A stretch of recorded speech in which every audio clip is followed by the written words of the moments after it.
We come to item number 13, obituary references. We begin with the Chief Minister, please. Mr. Speaker, sir, in the last 6 months, the state of Meghalaya and other states in the country and the nation as a whole has lost many, many distinguished leaders. In our own state of Meghalaya, we lost our former Chief Minister of Meghalaya, late Dr. D.D. Lapang, who passed away on 12th of September 2025. He was 91 years old. We also lost late R.A. Lyngdoh, former Minister of State of Meghalaya, who represented Soyong constituency. He passed away on the 4th of December 2025. He was 80 years old. Late Imkong L. Imchen, former Minister of Nagaland, who passed away on the 11th of November 2025. He was 75 years old. Late P.P. Thankachan, former Speaker of the Kerala Legislative Assembly, who passed away on the 11th of September 2025. He was 86 years old. Late Giriraj Prasad Tiwari, former Speaker of the Rajasthan Legislative Assembly. He passed away on the 2nd of October 2025. He was 104 years old. Late Ravi Nayak, former Chief Minister of Goa, who passed away on the 15th of October 2025. He was 79 years old. Late Yogendra Makhwana, former Union Minister of Government of India from Gujarat, who passed away on the 21st of October 2025. He was 2 days short of his 92nd birthday.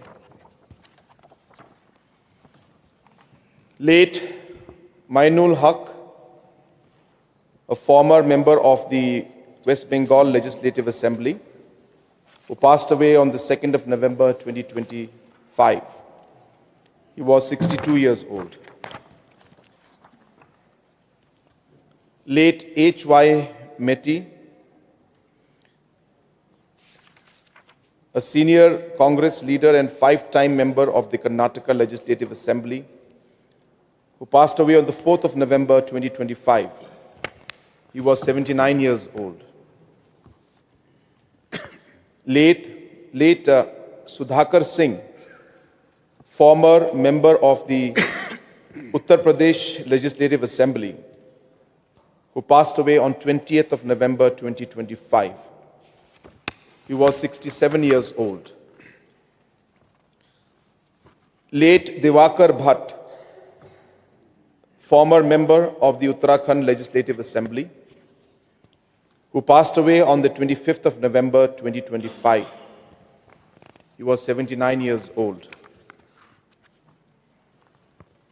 Late Sri Prakash Jaiswal, former Member of Parliament and Union Minister from Uttar Pradesh, who passed away on 28th of November 2025.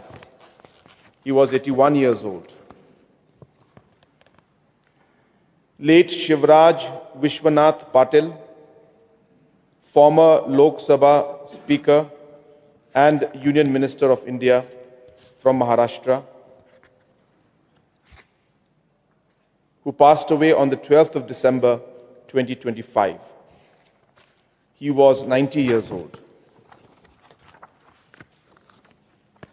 Late Ram Vilas Vedanti, former member of the Lok Sabha from Madhya Pradesh, who passed away on 15th of December 2025. He was 67 years old.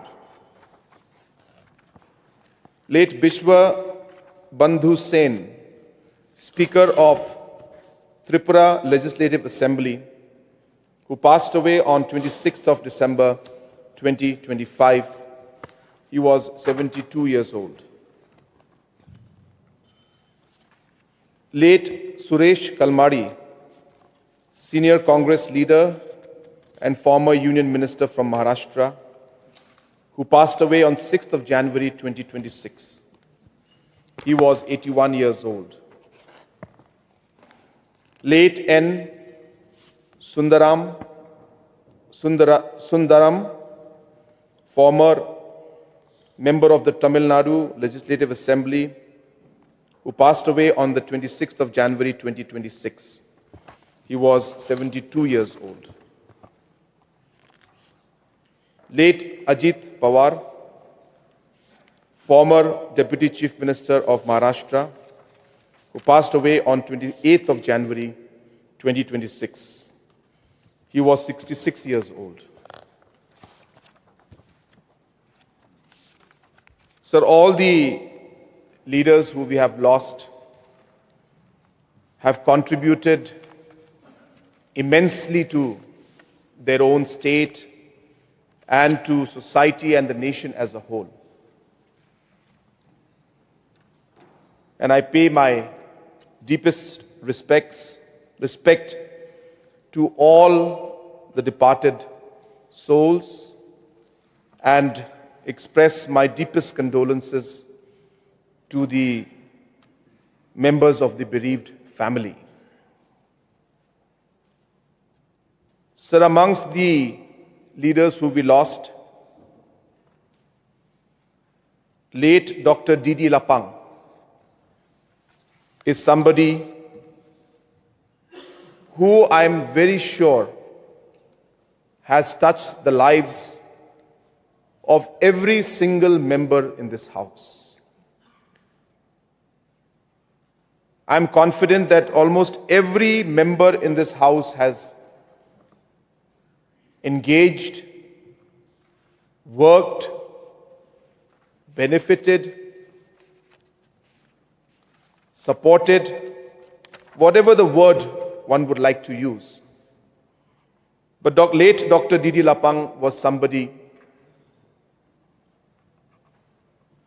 who was a mentor, a leader, a statesman to many, many people in our state and beyond. I have very, very fond memories of late Dr. D.D. Lapang. I remember even as a very young boy studying in class 6, class 7, when he was together with late P.S. Sangma. Even during that time, I remember him coming to our house. I remember different programs that we used to have.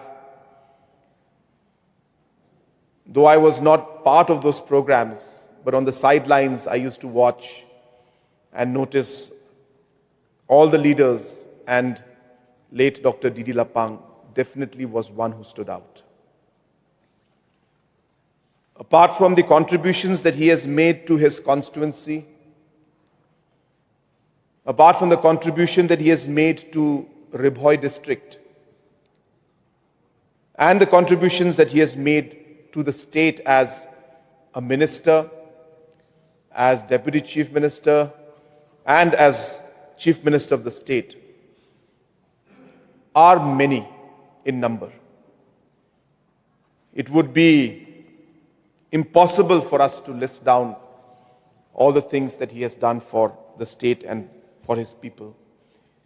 As I said, especially when it comes to his constituency and the district which was something, of course, that was carved out and came because of his blessings. But apart from all of this, the personal relation that we had was also further strengthened by the fact that towards the end, when he was not in, I should say, proper active politics as a whole, we approached Dr. D.D. Lapang and requested him that he may be old at age, but in terms of his stature, in terms of his political experience, in terms of his knowledge, our party, which is the National People's Party, would deeply benefit with his guidance and his experience.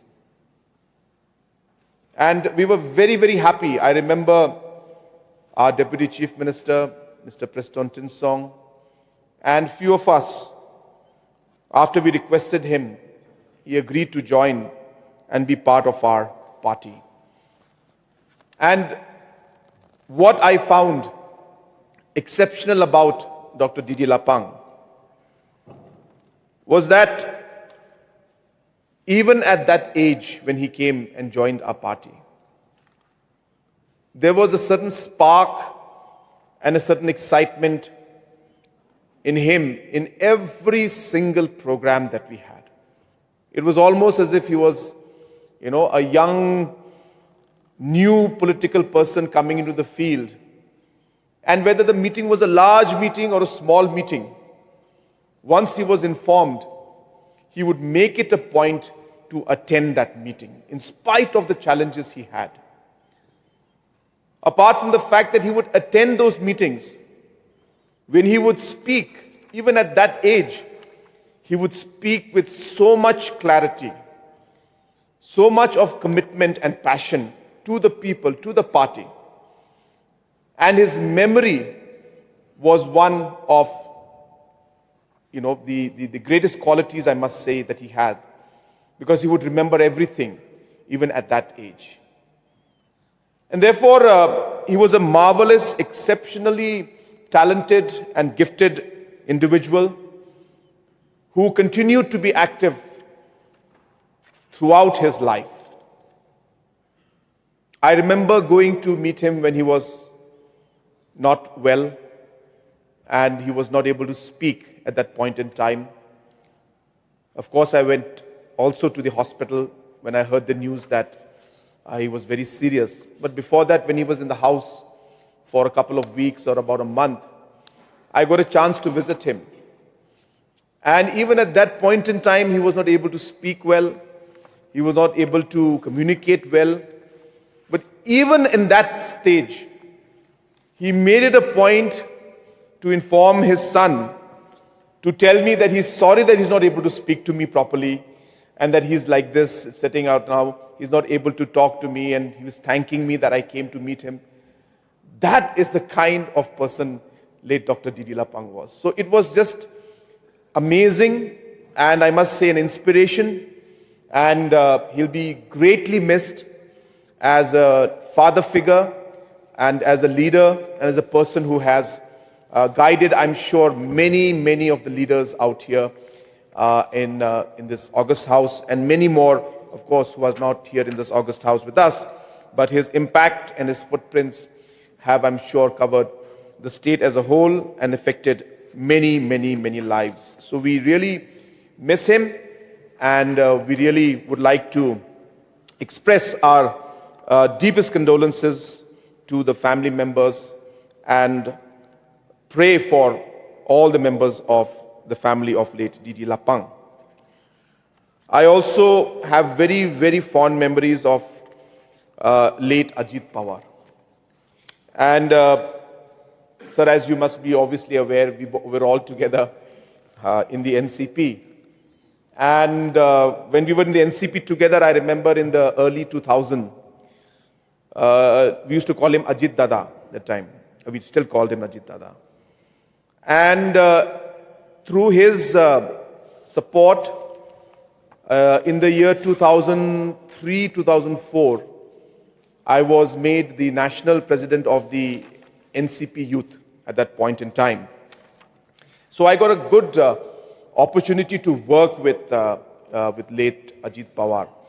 And the most amazing quality, I must say, that he had was the fact that he was very approachable.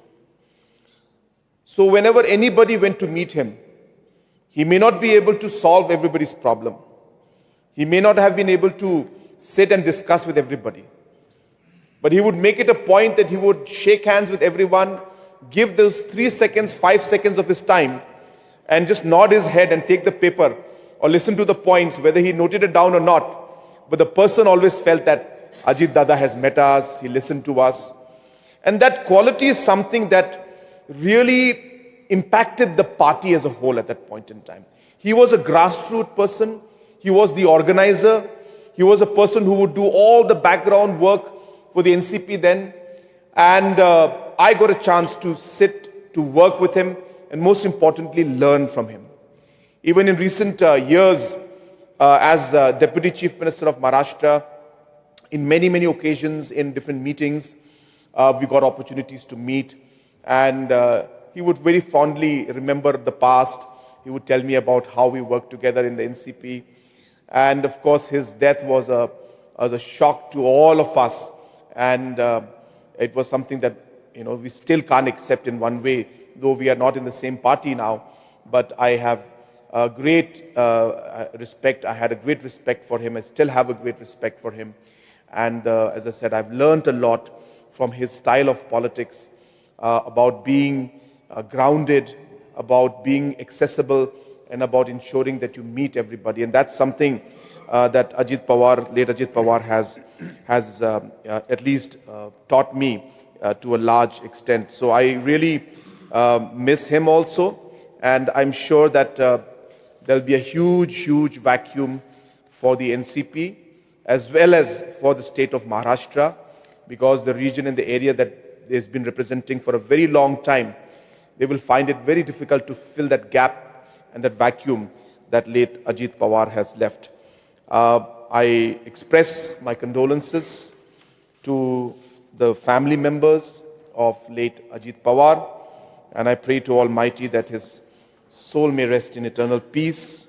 There are so many other leaders that are there, very, very senior leaders.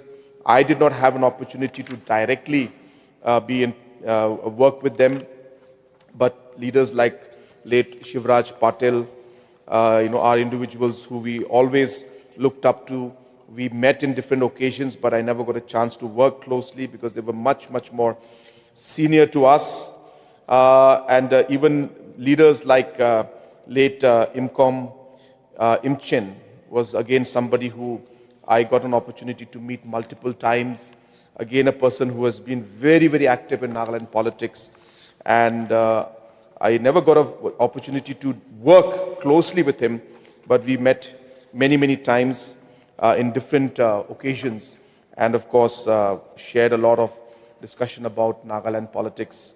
And at times, he even guided us on how to organize our party in Nagaland. So I have fond memories, but as I said, did not get a chance to work in detail, but definitely a very, very known figure and a person who will be missed a lot, a person who has really contributed to his constituency as well as to the state of Nagaland. So once again, sir, on behalf of all the members of the August House, I stand here to pay my respect to all the departed soul, as well as express my deepest condolences to all the members of the bereaved family, and may the Almighty give strength to all the members of the family and all the supporters of these leaders, so that they are able to bear this huge loss and this huge vacuum that they